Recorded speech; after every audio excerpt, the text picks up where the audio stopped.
Watch right now on the Front News project. Revenge for Ukraine? Flamingo missiles strike at the Russian rear. 100% accuracy of strikes in Moscow. Get ready. A total blackout in the swamps of civilization. Belgorod plunged into darkness.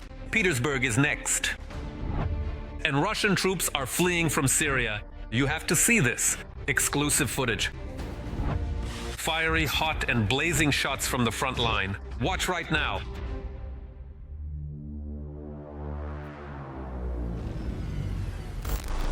Greetings, this is Vladimir Timoshenko with you, and we're starting right away with the most important topic. 4 out of 4 hits. Ukrainian Flamingo missiles struck a facility in Belgorod that serves Russian military aviation. Details on how Ukrainian-made missiles and drones are striking military targets in Russia's rear. Watch right now. For the first time, analysts have released confirmation of a Flamingo strike on a contractor involved in the production of Su fighter jets in Russia. Back in the fall, 4 out of 4 missiles bombed the SkifM plant in Belgorod. The main area of application for our products is the aerospace industry. This enterprise is involved in aircraft and helicopter manufacturing, as well as other industries connected to flying vehicles. We have ambitions to significantly expand our production capabilities. Today, we supply products to Germany, Austria, and Belgium.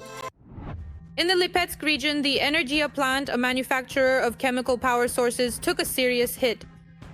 And in Novaya Adigia, it was a botched job. A Russian air defense missile destroyed an apartment building. Now the missiles, the vehicles, they're all moving around. There was a disruption. Something hit. All my windows were blown out with the glass. Something hit, basically. These are our houses, basically along Labor Street, along the Cars, the parking lot, everything is on fire. After the strike on the CHP in Belgorod, there's another blackout. The governor doesn't know how to solve the problem and is urging residents to leave.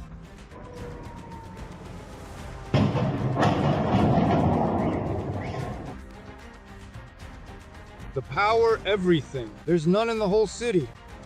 With the loss of heat and electricity, we will relocate people to those municipalities that are able to accommodate such a number of people, or move them to other regions. If possible, we send children to stay with relatives. But there are blackouts in Russia, even in places where Ukrainian missiles don't reach. In the Murmansk region, a state of emergency has been declared due to large-scale power outages. Due to severe frost, the power lines couldn't withstand the load. Meanwhile, some Russian cities are losing power without any external interference. In Murmansk and Severomorsk, the main naval base of the Northern Fleet, there is a collapse of the power supply.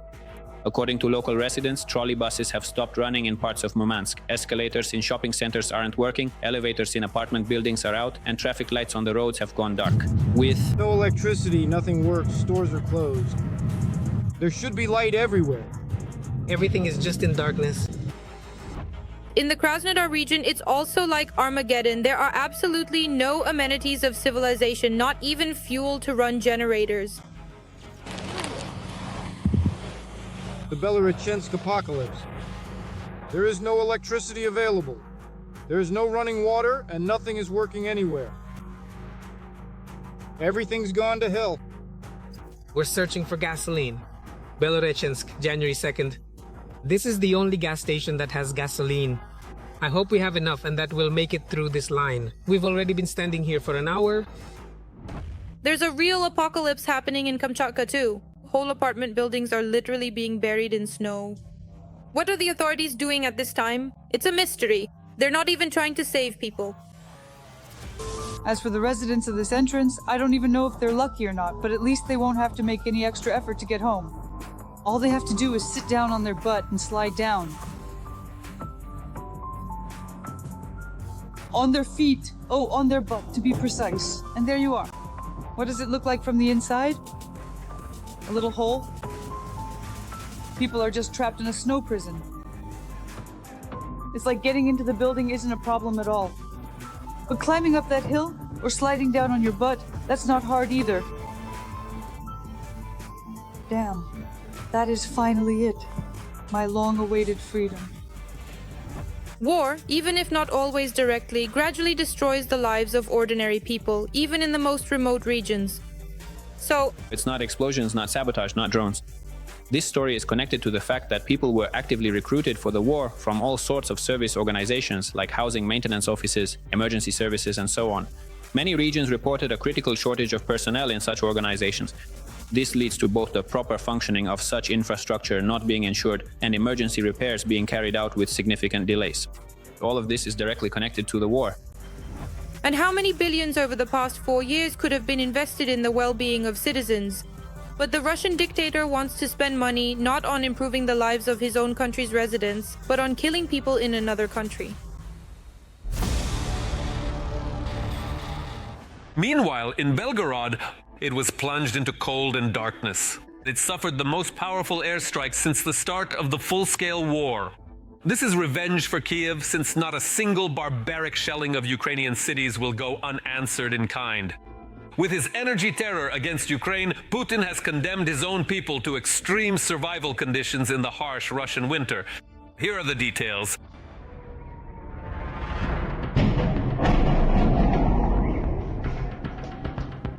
The blackout is slowly but surely spreading across the territory of the Russian Federation.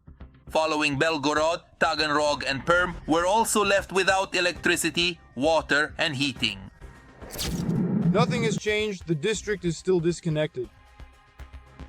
Judging by information in Russian public forums, Belgorod was the first to come under a massive attack. On Saturday, after 9 o'clock p.m., the city was attacked nearly 100 times. Local residents counted up to 50 powerful explosions. Ukrainian forces tore Belgorod's power system to shreds, once again leaving tens and hundreds of thousands of people without electricity and heat, which will be a catastrophe for the local population in the current 15-degree frosts.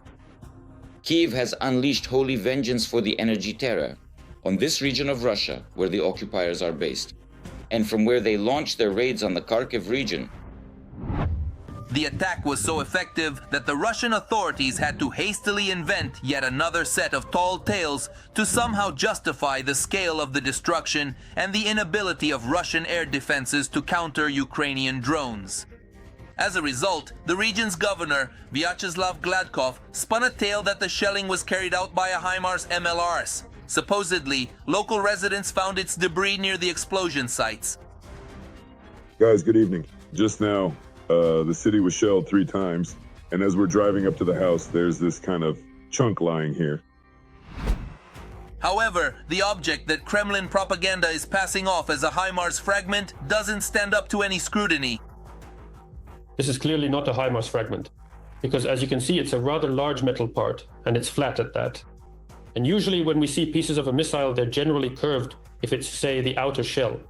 There could be, I don't know, tubes or microchips if it's the internal part of the missile. That's why I strongly suspect that the metal thing the eyewitness showed most likely doesn't belong to any kind of weapon. So it turns out that Putin's much praised Russian air defense can't even handle ordinary Ukrainian drones anymore. After the latest attacks by the Ukrainian armed forces on the Russian capital, the Kremlin is pulling more and more forces toward Moscow, analysts explain, leaving the regions behind. Effectively, they are left without air defense. The same air defense that remains after Ukrainian blackouts is operating with major disruptions. The Russian air defense simply doesn't have time to respond. And as is well known, it has been significantly deprived of power and considerably weakened. It has been reduced after numerous series of strikes on this very air defense system in a wide variety of regions. But instead of patching up the holes in their air defense, the Russian command makes a much simpler decision. They issue an order to conceal all information about strikes on Belgorod. And not just that. However, this doesn't only concern Belgorod.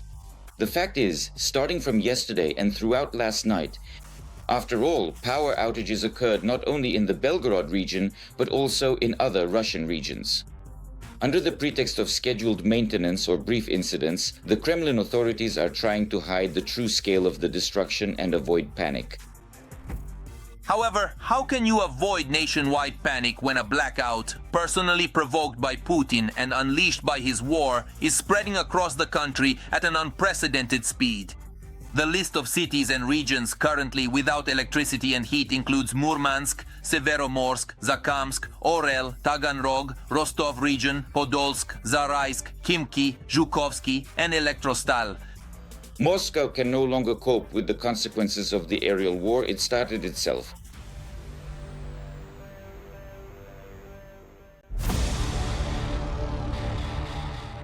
And now we move to the Pokrovsk direction of the front. The enemy continues its bloody terror. Today, in the Pokrovsk direction, the enemy tried 19 times to advance towards our positions. Near the settlements of Rodinskoye, Pokrovsk, Kotlina, Molodetskaya, and towards the settlements of Beretskaya and Grishina. One battle is still ongoing.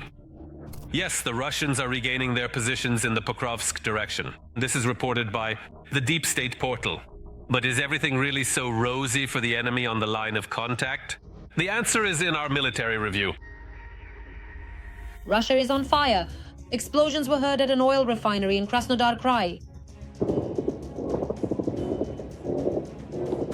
It was loud as well in occupied Luhansk. Residents heard the sounds of explosions.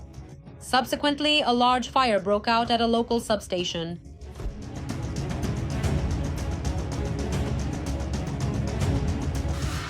On the front line, Ukrainian paratroopers are also giving the occupiers a hard time. Using drones, they successfully struck an enemy tank and vehicles, and also destroyed invaders and their shelter. Over the past day, 138 combat clashes were recorded along the entire front line, with the most assaults near Pokrovsk and Huliaipol. Russian troops continue to advance in the Sloviansk-Kramatorsk direction.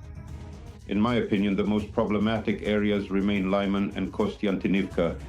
The occupiers have shifted their main focus to capturing the key industrial cities of the Sloviansk-Kramatorsk agglomeration. That is why the pressure is being applied both from the Lyman direction, which is Siversky Lyman, and accordingly from Kostiantynivka. Assault groups of the occupiers are trying to gain a foothold in urban areas. Meanwhile, a Czech company is supplying Ukraine with FPV drones based on a captured Russian UAV. It operates on fiber optics, making it invulnerable to electronic warfare systems, and it is also 3 times cheaper than other models. A French company has also supplied UAVs capable of covering 500 kilometers and staying airborne for up to 5 hours. Essentially, what we're talking about is the French defense industry is refining its technologies in the process of producing strike drones under real combat conditions. In other words, Ukraine's experience in using UAVs on the front lines is an invaluable asset that our European partners do not possess. And while the whole world supports Ukraine, Putin continues to recruit new cannon fodder. The Russian military command has launched a large-scale campaign to recruit specialists for a new unmanned systems unit. However, behind the attractive promises of rear-line service lies the replenishment of infantry units suffering critical losses at the front. The Russian Federation has limited ability to replenish its personnel, despite the fact that the total mobilization potential is about 20 million. Putin is in a panic over the idea of announcing even a partial mobilization, let alone a general one, which could lead to social upheaval in the Russian Federation. It should be noted that this situation with UAV operators is not unique. And there's also a missile shortage in Russia during the latest strike on Ukraine. Among the debris, both the newest experimental models and missiles manufactured literally at the beginning of 2026 were found. This indicates that the Russian military-industrial complex is essentially operating straight off the assembly line. There are no strategic reserves of munitions to speak of. In other words, this is both an indicator of the Russian military-industrial complex inability to scale up its munitions production and accordingly a sign that the Russian economy at this moment is unable to finance an active phase of combat operations in Ukraine. Putin does not want to end the war and is not ready for compromise. According to the Times, the Russian dictator may use chemical weapons for mass destruction. And now it's time to analyze the operational situation on the Konstantinovka front. The bloody rampage of the enemy army continues, and here, on the Konstantinovka front, the invaders carried out 10 offensive actions near populated areas. Konstantinovka, Ivanopole, Shcherbinovka, Pleshchevka, Sofievka, and towards Stepanovka. And in general, the Kremlin is not ready for real negotiations to end the war and is stalling for time. This is how a top foreign intelligence official assessed the current state of negotiations to end Russia's war against Ukraine. In addition, Russia is ramping up its military industry. So what is Russia doing to prolong the war? And will it intensify its attacks on Ukraine? You will now hear the answers. Do the Russians want war? The Kremlin is not ready for real negotiations to end the war. This is reported by Ukrainian intelligence. According to Oleg Lugovsky, first deputy head of the Foreign Intelligence Service of Ukraine, Moscow is currently betting not on dialogue, but on stalling for time. The Kremlin is counting on an offensive at the front and energy terror with blackouts to break the Ukrainians and impose its own terms. The energy system itself is Putin's target. His goal is Ukrainian society, which is supposed to pressure the Ukrainian authorities and force them to capitulate. A representative of Ukrainian intelligence also commented on the so-called red lines of the Kremlin in the negotiations. According to him, there are several of them in Russia, and they are adjusted from time to time. Among the key demands are that Ukraine does not join security alliances and that there are no foreign troops on its territory. At the same time, Lugovskoy emphasized that Moscow can formulate new red lines at any moment. In order to drag out the negotiation process, Russia is ready for negotiations. Russia wants negotiations about Ukraine's capitulation. Russia is ready to negotiate Ukraine's capitulation. The United States, to be precise. The Trump administration is ready for peace talks. They are not interested in the parameters of peace at all. They are interested in a ceasefire. Russia is interested in the end of Ukraine, its existence, Ukraine's capitulation. We are interested in a just peace. There are other facts that show Russia is actually not interested in peace. The Kremlin is ramping up military production to continue terrorizing Ukrainian cities. In particular, Russia has started using a new high-speed drone model, the Gerasimov, against Ukraine. At the same time, according to Ukrainian intelligence, the key components for these jet drones are supplied by Chinese and Western companies. This was reported by the British publication The Guardian. Since the beginning of this year, 2 such drones have been shot down, one near Kyiv and the other near Dnipro. The Gerasimov has a flight range of just under 1,000 kilometers and can carry a payload of 90 kilograms. It is believed that Russia hopes to further extend the weapon's range by launching it into the air from a manned jet aircraft.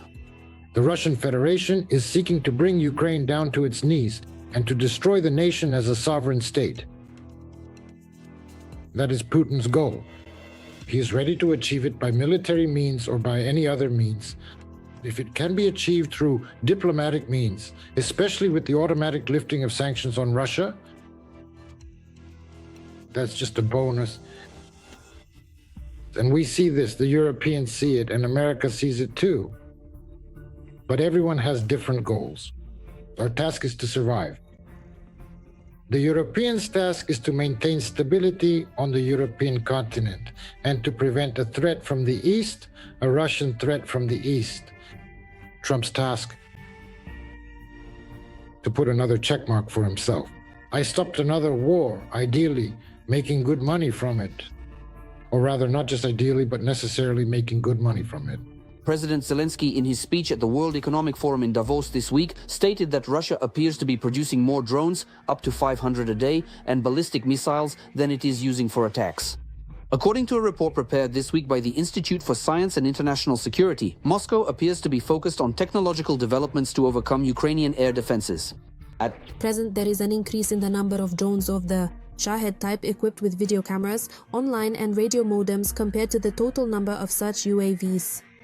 The implementation of such upgrades requires the use of specialized equipment and the presence of operators who have undergone the necessary training. Among other innovations reported this year by Ukrainian intelligence are Geran 2 drones, which are allegedly equipped with man-portable air defense missiles to target Ukrainian aircraft, attempting to intercept them. All of this points to one thing. Russia has no intention of stopping the war. On the contrary, it is doing everything to intensify and escalate its attacks.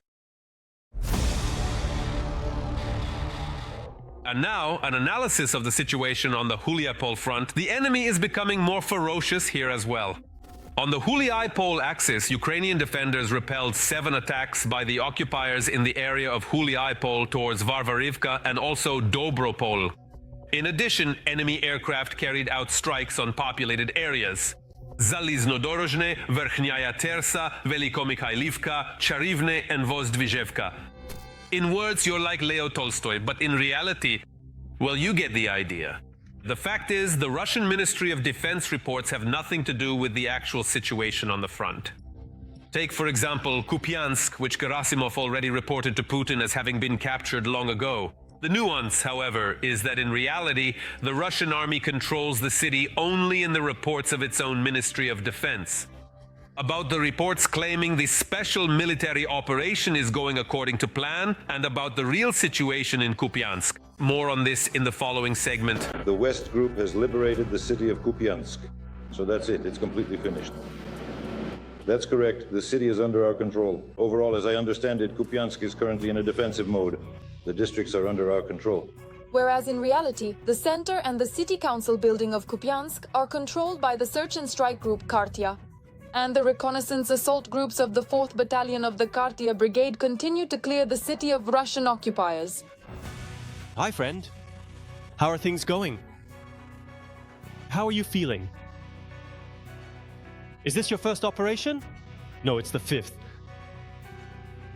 Oh, the 5th Khartiia. They're already well trained, moving in pairs and threes.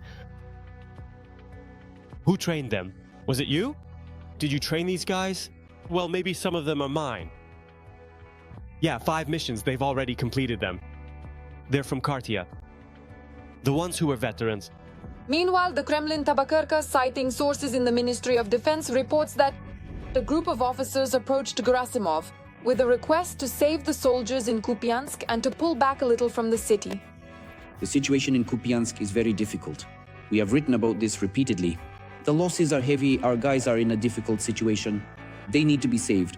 A group of combat officers approached the chief of the general staff with an urgent request to save the soldiers who are in Kupyansk, and possibly to pull the troops back a bit from the city to preserve the lives of the fighters.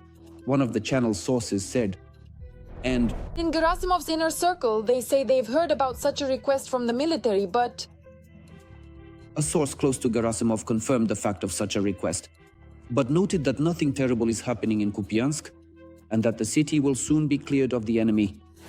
Putin, meanwhile, continues to regularly receive reports that Kupyansk is under the control of Russian forces. In the Kupyansk direction, assault units of the 68th Motorized Rifle Division of the 6th Army have completed the liberation of the city of Kupyansk. So that's it, it's completely finished? That's correct.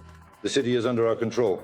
Isolated small scattered groups of the enemy are being eliminated. Meanwhile, even Russian war correspondents have begun to publicly refute these reports of continuous victories. This information is not only inaccurate, it doesn't even remotely correspond to the actual situation on the ground. Moreover, in fact, Kupyansk was not under our control for even a single day. The command of the West Group is simply coloring in territories without any basis for fake reports. It's also interesting that not only the top leadership is guilty of issuing reports of continuous victories. First, they lie that this area is under control, and then they send units there. As a result, they end up deceiving themselves. In September, there was an incident when the map showed that an area near Toretsk was almost entirely under the control of the 33rd and 57th regiments. Marines and special forces went in there, but it turned out the Ukrainian armed forces were actually there. All the Russians were beaten. Moreover, this virtual reality exists on several levels, and the higher up you go, the more virtual it becomes. Actually, speaking of Gerasimov, this same serviceman recalls the following. Once, I received a fill-in from the general staff. By the way, in the electronic version, it's highlighted in red. This was in September when Valery Gerasimov came to visit us. They sent me this fill-in so I could make new maps specifically for Gerasimov. Supposedly, this is the disposition of our troops. It was complete nonsense. The actual position of the troops differed enormously from what was shown in the fill-in data. There was no way Russians could be in the area shown on the map. Specifically for Gerasimov, I made situation maps based on the fill-ins from the general staff. So the division sends one fill-in, but before Gerasimov's visit, we were sent a fill-in from the general staff, so that I could print out a map with this fill-in, specifically for him. It's also very telling that the scale of the lies from the Ministry of Defense can be used to gauge just how much the so-called special military operation is not going according to plan. Because a certain pattern has already emerged. The more the Ministry of Defense lies, the more problems there are at the front. So let's hope that these lies within the Russian army will only keep growing, and that they will become more and more detached from reality, which will keep getting worse. Worse and worse for the Russian troops. And now, let's move to the Lyman direction of the front. The Russian world here continues to destroy, kill, and maim as well. In the Lyman direction, Ukrainian soldiers repelled 3 attacks by the invaders toward Drobyshiv and Lyman. 2 clashes are still ongoing at the moment. And now here's another crucial topic. Russia is withdrawing its troops from Syria. Russian military are leaving the Al-Kamishli air base in northern Syria. Tanks and other military equipment have already been removed from the airport and are being loaded onto transport planes. All personnel and equipment are being relocated to Russian military bases in Latakia on the Syrian coast. What exactly is happening there? Let's figure it all out together. The Syrian government is planning to ask Russian troops to leave one of the 3 bases, the airfield in Kamishli.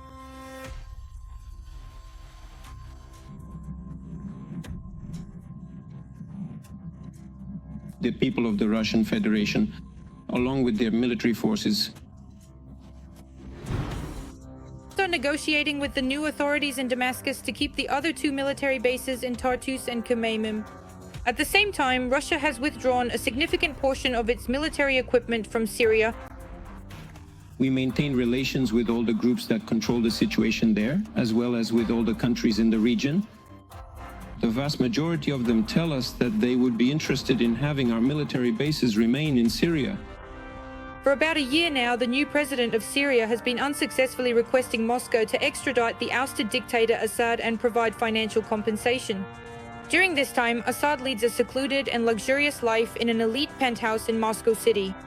He spends most of his time playing video games and studying the Russian language. Thank you that despite the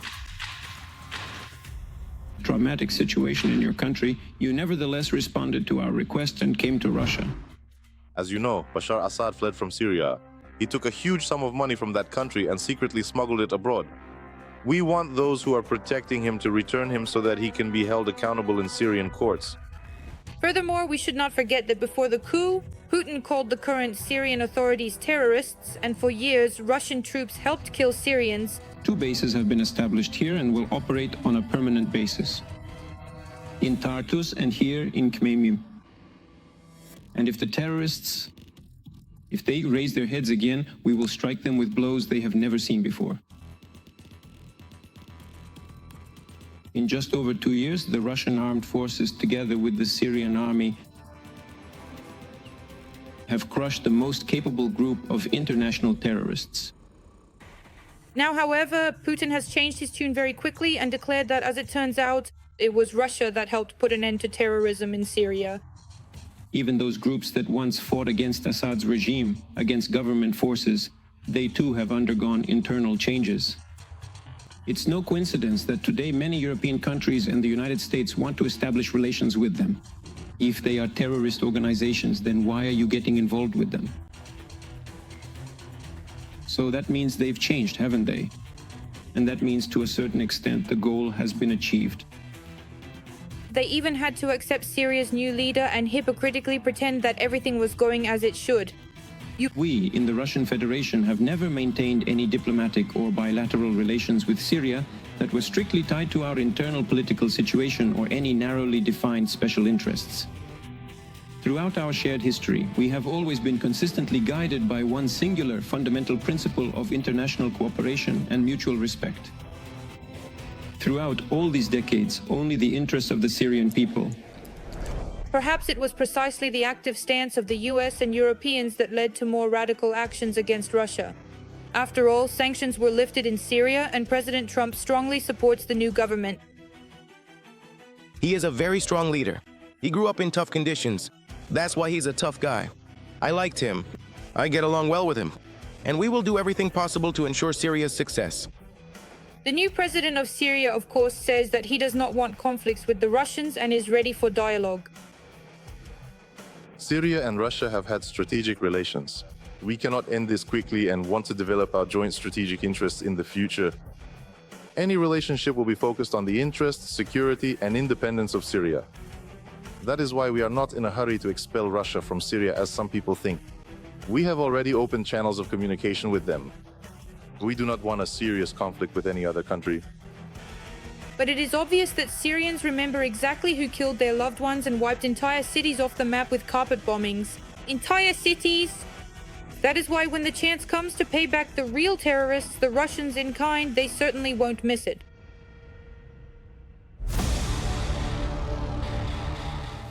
That's all for today, but very soon on Front News, new unique reports from our journalists in the hottest spots of the war gathered so that you know the truth. This was Vladimir Timoshenko with you. Take care of yourselves and your loved ones.